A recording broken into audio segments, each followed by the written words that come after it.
If, as ancient astronaut theorists believe, extraterrestrial beings have been contacting us throughout the centuries, then what are they trying to tell us? It appears again and again that here on Earth we're dealing with something that could be called the hidden directorate, a directing force of intelligent beings who may even be our progenitors and have been working with humanity ever since we began evolving on this planet, and will intervene at key points to try to nudge our development in a certain direction. Why were some of our ancestors told to construct a building or to build an ark? Personally, I think to ensure mankind's survival. There are stories of malevolent gods, of malevolent extraterrestrials. But by and large, the stories that we have from ancient times, the gods were actually very benevolent. And these extraterrestrials have helped us throughout the millennia to survive to this day.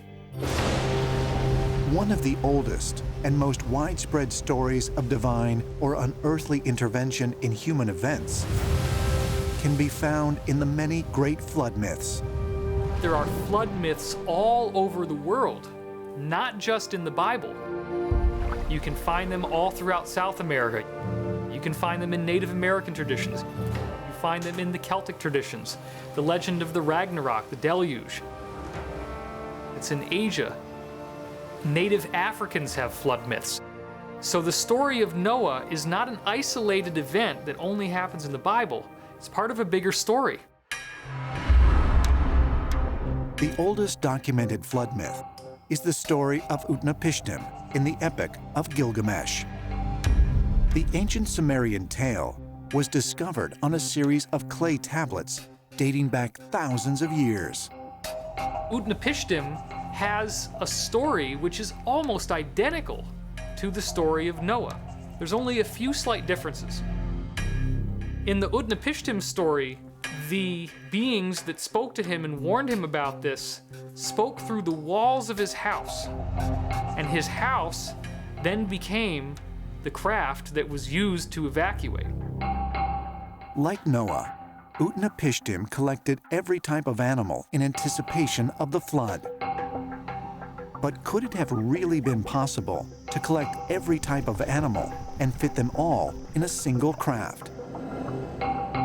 Or might the ark have been a metaphor for another, much more advanced and extraterrestrial form of transportation device? The ark in the Sumerian story is shaped like a cube.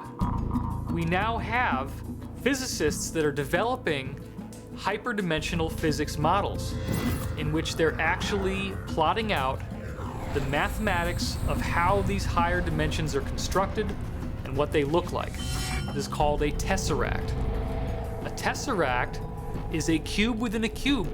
So it's possible that the cube that was referred to in the original Epic of Gilgamesh could be describing a Stargate portal that used this type of hyperdimensional geometry as a way to ensure that Utnapishtim and all the animals and the people that he saved wouldn't be here on Earth at all.